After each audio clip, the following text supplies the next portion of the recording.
collaboration conversation is brought to you by Project Brickworks, the new arts ministry dedicated to equipping Christians to use their talents and gifts to bring others into a relationship with King Jesus.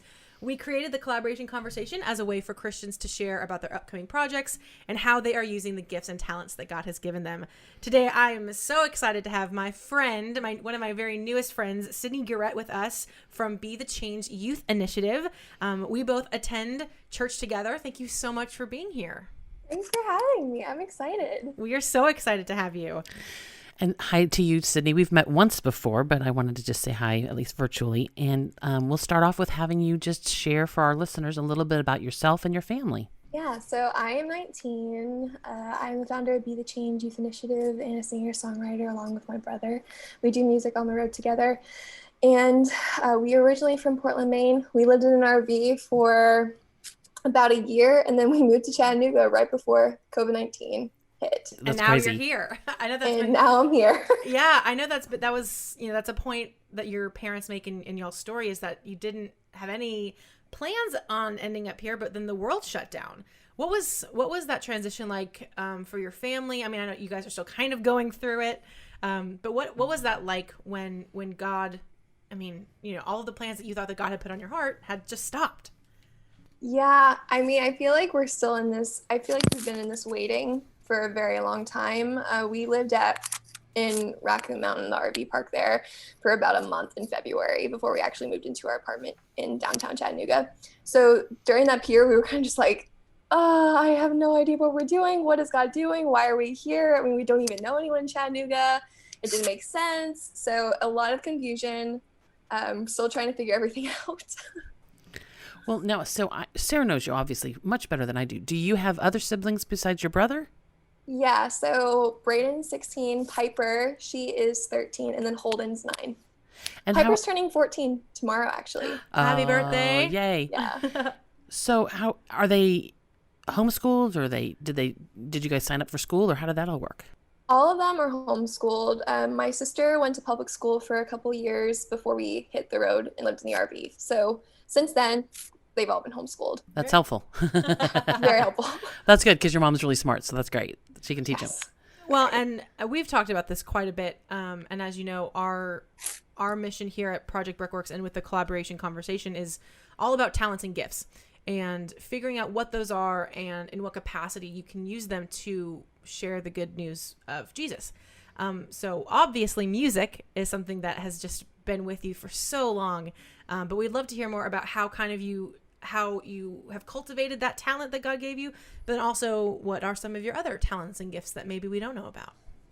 Yeah, so on the road, I had been doing shows and I started writing music when I was 14. And so on the road, my brother and I started doing it together, and we kind of did music separately. We both wrote songs. We both played piano since we were very young, both picked up a guitar around like the ages of 12 and 14. So we had musical backgrounds, and then moving on to the road, we did shows. So a lot of what shows would look like was we'd go to churches, different homes, hang out with different families, and share the mission of Be the Change, and then share a little behind the music. A lot of the music that we write is about some of the stuff that we struggle with. So whether that's for Braden, mental health, depression, and suicidal ideation. And then for me, it's a lot of talking about comparison, fear of moving forward, fear of what people think of me, perfection, and wrestling with all of that. So we would do shows, play songs, talk about Be the Change, encourage other youth to see that they're not alone in what they're struggling with. And then the best part of that is having teens come up to us after and just hearing their hearts and getting to talk and spend time with them. Some of my other hobbies and talents, I love writing poetry. I love doing that. Traveling's great. I love traveling. All that fun stuff.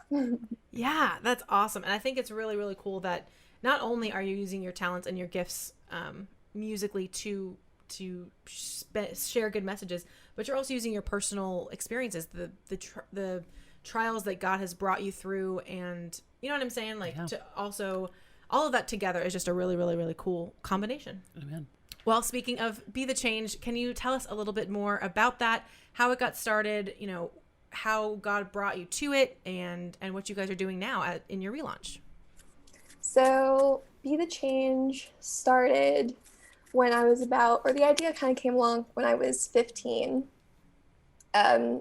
I had this idea that I wanted to fundraise for an organization, but I didn't know what that would look like.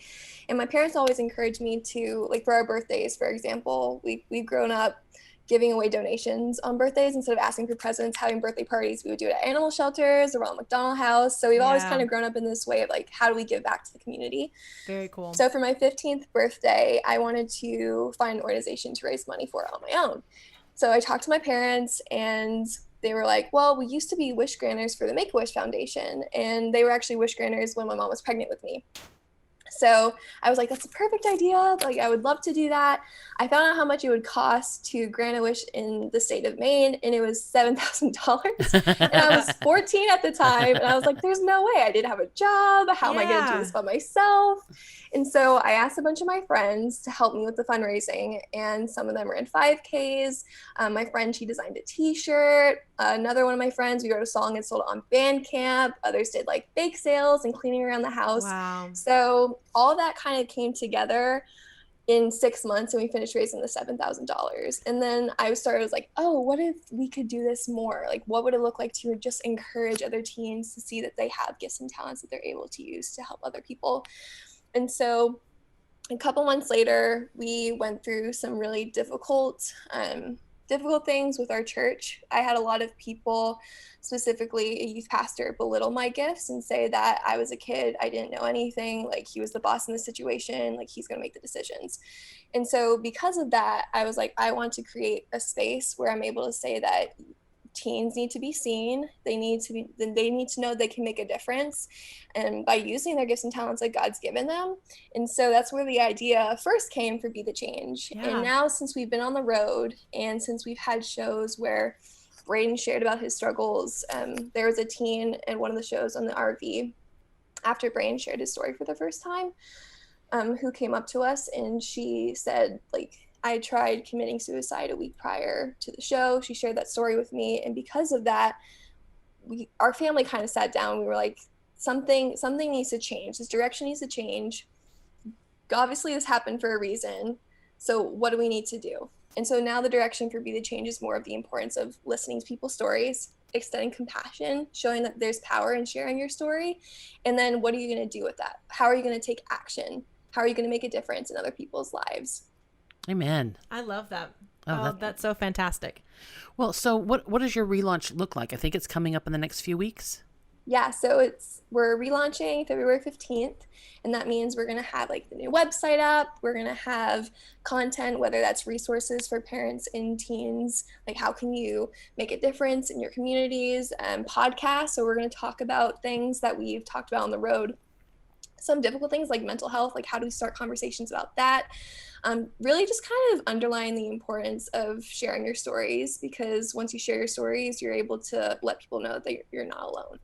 Absolutely. Oh, yeah. Well, and talk to us about being on the road. That seems to be a really important part of y'all's family and y'all's life. What does that look like when I say when very specifically, when the world, resumes some kind of normalcy where we're able to go on the road safely and safely. What does that look like for you guys? How does that fit into with the new Be the Change youth initiative?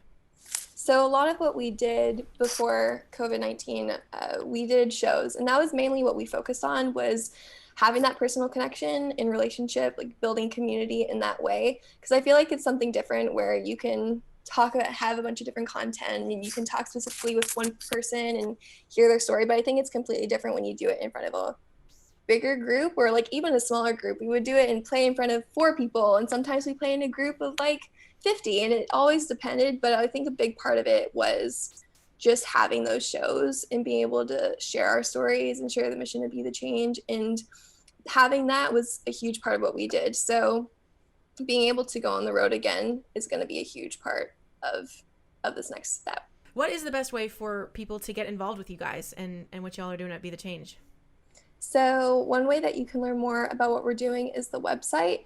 like I said, there's a lot of things, content that we're going to be pushing out within the next several months. And I think a huge part of it is going to be the podcast and the resources. There's obviously different ways that you're able to get in contact and learn more about what we're doing, whether that's through Instagram or we're taking away our Facebook, but Instagram is probably going to be the big one. We're going to have YouTube videos up also, so that a lot of that's going to be music content, sharing a little bit behind the stories of some of the songs that we've written specifically about our stories. But a lot of it is going to be content driven. Well, speaking of content, shall we show your song? That would be great. Would you like to intro your song for us that we'll play? Yeah, so the song that they're going to play is Illusion. And we were just talking about this yesterday. A lot of the music that started, that was the first song that my brother and I actually wrote together. So we had this idea. It was going to be about social media and this facade that you're easily able to put on through posting pictures and putting an image out there that you want other people to see about you, but maybe it's not the honest one. And so then we started playing it and then realized it's a lot bigger than just social media. It's so easy to hide who you truly are from people in your own peer group. It's so easy to put on that facade with other people that you might want to feel comfortable around, but you don't necessarily. So what does it look like to be who you truly are, who you were truly created to be, and who God created you to be? I love that. That's amazing. All right, let's take a look.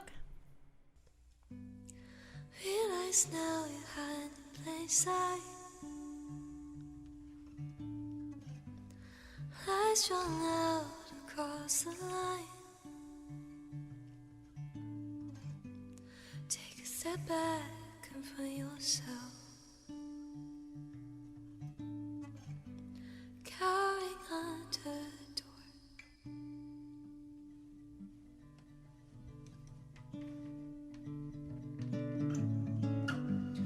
Love it turned towards the mirror. The shatters to pieces on the floor.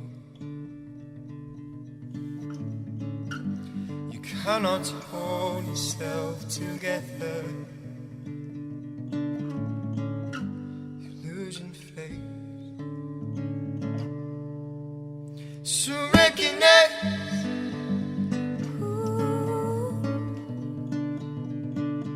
So recognize.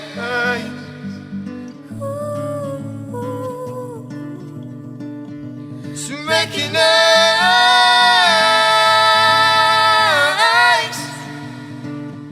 So recognize.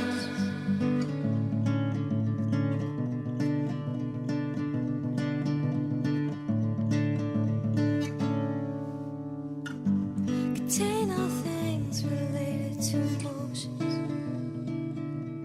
Caught up in a fallacy that caused so great overwhelms me. Oh, complacency only harms the existence of something so vibrant, full of imagination. But what do I decide? Oh, what do I decide?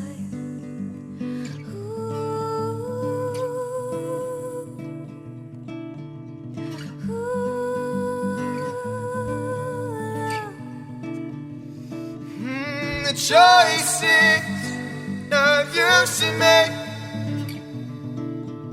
for bold David silence.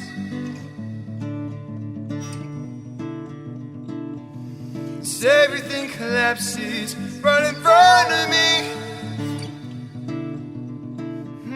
As I try to make it back home. Try to make it back home. So try to make it back home.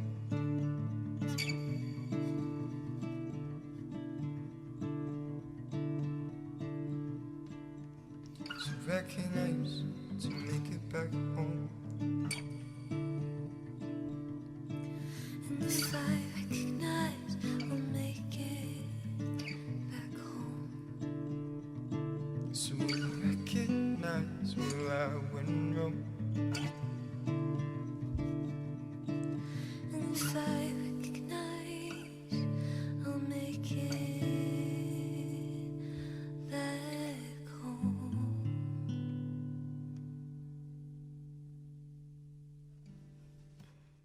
Man, I tell you what, every time I hear your voice, I'm just like transported into like a different place. Your voice is so special and so unique. And I love that your parents, saw that in you and in your brother and really have cultivated that. I think that that's really, really special.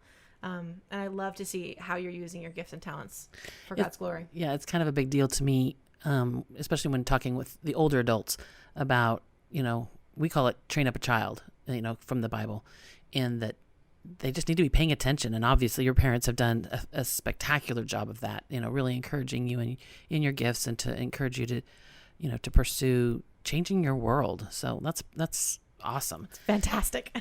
So as you were talking, one of the things that kind of popped out was their podcast. And obviously we're brand new at this. And, I think you're like our 10th guest. Yeah.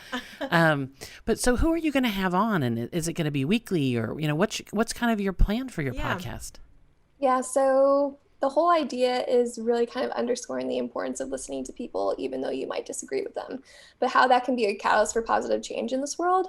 And so a lot of the people that we're going to be interviewing, it's going to be from like teens sharing their stories of struggling, reminding other teens that they're not alone, like my brother, or it's going to be inviting parents or other people, adults who want to encourage other youth to see that they have gifts that they're able to use, to remind them that their stories are important and that there's importance in sharing them so that other people know that they're not alone. And then we're going to have other people and professionals, like counselors who, for example, like we recently recorded my brother's story of struggling with depression and suicide ideation. So then we had a counselor come on and talk about what are coping skills, like here are ways that you're able to reach out if you need help. So I think a lot of it is just going to be resources.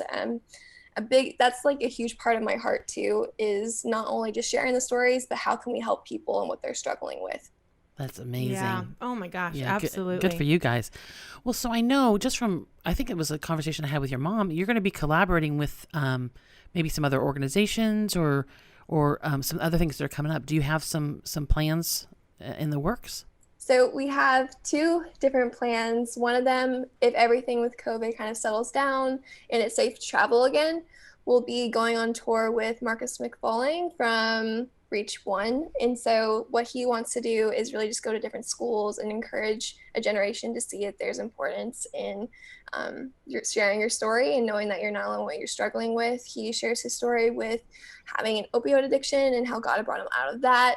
And so we'll go and do shows with him, whether that's us sharing our stories with what we've struggled with, and also playing some of our music too. And then the second one will be the mental health music project, which is something that we've had an idea for this for like 2 years, but nothing's really kind of happened with it. And my brother and I write a lot about mental health just because it's a huge part of our story and our family story. So being able to kind of see all that come together, where it's going to be more of a collaboration. We'll have songs written by us or working with other artists and singer-songwriters, producers, because we really want to highlight what other people have struggled with so that we're able to reach a larger group of people. That is so incredible. Yeah, that's amazing. Well, and I know just from checking out your website that you guys have a pretty decent store there. And that's one of the ways that you guys raise money through the t-shirt sales. And what else can folks get there? So you are able to get like keychains. We have a lot of it is fair trade just because we're really passionate about fair trade. We have a lot of friends who own fair trade businesses. So a lot of what we have on our store is created in Rwanda and Haiti. That's so cool. Wow, that's amazing. You guys have visited there, right? That's how you guys got plugged in there. Tell us a little bit about that. We were invited to Haiti with the Hands of You project. It was around 6-7 months after my 15th birthday. And so we were invited by the executive director, Mark. He was the first person that really kind of encouraged me in saying like, hey, maybe there's something to raising money for organizations, because we were there. I saw what they were doing with the Hands of You project, and I was like, what if I could get a bunch of kids involved to help raise money to build a daycare for you guys in Jacmel, Haiti? And he was like, yes, put a proper proposal together, show it to me. We'll figure this out. Like, I want to encourage you in that way. So we ended up meeting him again in Nashville, Tennessee. And from then the entire summer of 2017, we got over 21 kids to raise money, over $8,000 by doing things that they love to do, whether that was building Legos, having like lemonade stands, doing a readathon. But we really were wanting to advocate and see that even kids who are 5 are able to do something to help other people. Yes. Oh my gosh. That's awesome. That is so cool. Okay. Well, and I wanted to ask you, you know this about us, that we're a mother-daughter duo, but the Be the Change, while it is your baby, it really is a family labor of love. I mean, you guys are all so involved. So talk to us a little bit about, the family dynamic behind it, how that works, who's in charge of what, and how that works out between you guys as a family. Yeah, so my dad he was the roadie for sure. So he got us everywhere that we need to go, but he also is really good with finances and all the law things that have to come with having a nonprofit. And then my mom's director of operations, that's like her official name, which is so exciting. And she does a lot of the behind the scenes content. Like, she really is a boss in that area. We would not be anywhere without her, and she's our biggest advocate in church. For sure, because there are some days when we're just like, I just want to give up. I don't see the point in doing this anymore. Like, no one's supporting us. But then she's always like, if this is where God has us, this is where we're supposed to be, then this is what we're supposed to be. This is what we're supposed to be doing. And then I do a lot of the front things, so like social media. I obviously do speaking with Braden. We do music together, but a lot of it is a group effort. And if we weren't doing this together, then we wouldn't have Be the Change. I mean, I can't even imagine. It's so fulfilling to do this with you, but I can't even imagine what it would be like to, have the whole family involved. I just think that's so special. And you guys do such a great job of lifting each other up, like you just said, and encouraging each other when, we do that. There are days where I'm like, Mom, I don't want to do this anymore. And she's like, quit it. God, God put us here for a reason. And so I just think that's really special. And I just want to commend you and your family for lifting each other up and supporting the gifts and talents that God has given you, and the fact that you're using them to do God's work. I think that's awesome. Well, have you guys ever thought about writing a book? I think your story would be spectacular. There have been so many people that have said that. I Good. think it's always been in the back of our minds, but it's never been like the forefront of maybe we should do this. I don't know what that would look like, but yeah, a lot of people have said that and brought that to well, maybe it's just a little seed in there. We'll help water that. But it's just that idea that you could incorporate so many different things about, maybe each person writes a chapter, or one chapter is about the songwriting, or, those kinds of things where you're just, because it's so inspiring, and that would be a great way to raise funds too, as well, to be able to share your story. It's just, spectacular that our paths have crossed. I know. It's awesome. I love that. I think you're in a small group with her mom and dad. Yeah. Mm-hmm. Small world, And they weren't supposed to be in Chattanooga. You guys landed here and you weren't supposed to be here. So I know you guys play around town a lot. Talk to us about just kind of what, and this is kind of an odd question because everybody is struggling during the pandemic. Everybody. But specifically as you start a nonprofit during a pandemic, what is it that you guys are doing to keep busy right now, and to stay encouraged when touring isn't an option? Yeah, we've never busked before, but that has been a lot of fun.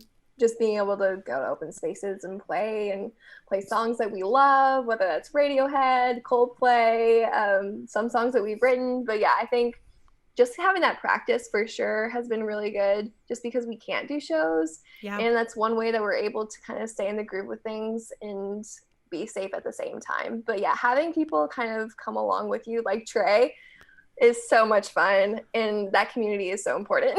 Yes. Oh, I couldn't agree more. I love that. Yeah, that's great.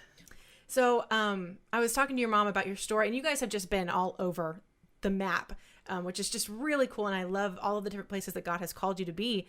But there was a time when you and Braden were on or potentially going to be on a really popular music television show. Can you tell us a little bit about that? Yeah, so we lived in California for 3 months, because with the RV you can travel anywhere. That's right. Yes, you can. But during that time my mom was sick, and we didn't know if she had cancer or not, but there was a mass in her uterus. And so there was a lot of just going back and forth, and we had no idea like what was going to happen, and we were all just really scared. really I'm sure. scared. Yeah. We were frightened, scared. We didn't know what was going to happen. And so my mom one day was talking with my dad, and she's like, what if we brought the kids to go audition for America's Got Talent? And my dad was like, what? Like, and she told us, we were like, are you crazy? Like, what? Why would we do that? And she's like, in order to like get our minds off of something, we've been here, we have no idea what we're doing.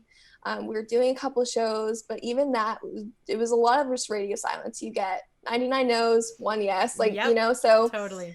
we were all kind of like, okay, maybe this will just be a fun thing that we get to do as a family. So we drove down to San Diego, we did the audition, we got past a couple rounds, like it goes through several rounds, and so we got past the last round. But what was really encouraging was my brother and I, we sang Illusion, which is funny because you played that today. But we did that one, and then after, normally the producer doesn't pull you aside, but she pulled us aside, and she was like, even if you guys don't get into this show, I want you to know to keep going. And I think it was really cool for my brother and I to hear that, because we have been discouraged a lot, whether that was people telling us that our songs will never be good enough, that we're not able to, like, because I don't have a huge booming voice, like I'm not going to get anywhere. So I think there's been a lot of times where I've doubted my abilities, and even still doubt my abilities, but that's the one thing that we're able to look on and say, like, all right, that was God telling us that we just need to keep pushing through regardless of what happens, because he's got this. Even though it's hard to believe sometimes. Amen. Yes, oh that's my gosh. awesome. And that's so important. And I think you're doing a really good job of this, but it's important for people like that producer, people who are leaps and bounds beyond where we could ever imagine ourselves being, really taking the time to acknowledge talent and to encourage people. And I think that that's a huge part of what you're doing with these young adults who, kids and young adults who have no idea what they want to do. And there's so much being thrown at them on social media and just in the world in general. And it's so hard to, even as an adult, it's hard to navigate, let alone being, a teenager. And so I just think that it's really cool that even at your age, you're already doing that. You're already mentoring, you're already discipling people. And so I just wanted to commend you for that, because I think that's so, so special. I feel like if I could underscore the importance of it, it would probably be listen to others regardless of where they come from in life, because you can always glean something from them. Please surround other people with love, listen to their stories, extend compassion. It's important that you let youth know that they're seen, heard, and loved, because when they believe that about themselves, then they're going to make a huge difference in the world. Amen to that. Yeah, that's for sure. I love that. Yeah. Well, Sydney, it has been so nice talking to you. Thank you so much for spending time with us, telling us about the relaunch. We're so excited for you. We're praying for you guys. We know that this has been an interesting season for your family, and that you guys have been so obedient to God, and it's really encouraging. And I hope that our listeners feel inspired by your story, by your family story. So tell us, you've already told us on social media where they can find you. Reiterate your website for us and your Instagram handle. Yes, so you can find our website at www.bethechangeyi.com, and then our Instagram handle is at bethechangeyi. Perfect. All right. Well, now shall we play a game? Play a game. Yes. So we have heard that you are a Marvel fan. Maybe not just a fan, but an expert, if you will. Would you concur with that statement? Maybe. We shall see. She said, I'm not sure, but let's find out. Well, so we're just going to play a quick trivia game. No pressure. There's no prizes. There's no points. It's just for fun. And we're going to get going. Do you want to alternate, or do you want me to just take it? You go ahead and read them. All right. Question number 1 from the Marvel Cinematic Universe trivia questions. What is Captain America's shield made of? Vibranium. Nailed it. Nice. She didn't even hesitate. She knew. What is the name of Thor's axe? I can't pronounce it. It starts with an M. Oh. I'll tell you what. It's a trick question. Let me read it one more time. What's the name of Thor's axe? It's a hammer. Yes. So the hammer is what you're thinking of, but he makes an axe in... I think it's Infinity War. Is it Infinity War? Yes, it's an Infinity War. Do you know the name of that one? So that's different than his. Stormbreaker, right? It is. Yes. Yes. She said, I know. See, I was wondering if she's going to catch the accent. I was like, you wait. did. You caught it a second. But you were right on the hammer, by the way. You're like, it's like menu. I don't know what it is. I have no idea how to pronounce it. I knew that you knew what it was. Yeah. Who provides the voice of Baby Groot? Vin Diesel. Yes. Oh my gosh. She really does know her That's stuff. impressive. Number 4. What was Doctor Strange's medical specialty? He was a surgeon. He was. Do you know what kind of surgeon? I'll give you 2 options. Heart or brain? Heart. Brain. So close. He was a neurosurgeon. That was close. That was close, but you knew surgery. That was good. What is the name of Tony Stark's AI system? Jarvis. Jarvis. Nice. Which actor famously auditioned for the title role in a Marvel film only to be cast as someone else that became just as popular as the lead character? Tom Hiddleston. Nailed it. Nice. He auditioned for Thor, but got Get up, Loki. which Loki is such a good character, so I'm not mad about it. All right, and last and probably the most important question. Which Chris is the best? In your opinion. In your opinion, yeah. But there is a correct answer. Do you need the 3 Chris's?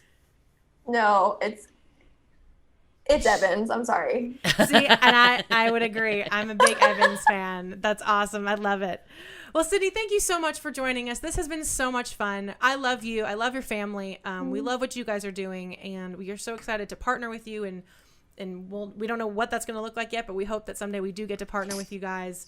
And we're so proud of you. Thank you. Thank you for this time. I am just so thankful for you guys, and I love you both. Oh, we love you too. All right. Well, for our listeners, for more information on Project Brickworks and how you can get involved, visit us online at projectbrickworks.org. Follow us on Instagram, like our Facebook page. And if you're watching this on YouTube, make sure to hit the subscribe button, give us a like, and turn on notifications. We love you all. Be blessed, and we'll see you next time. See ya. Thank you.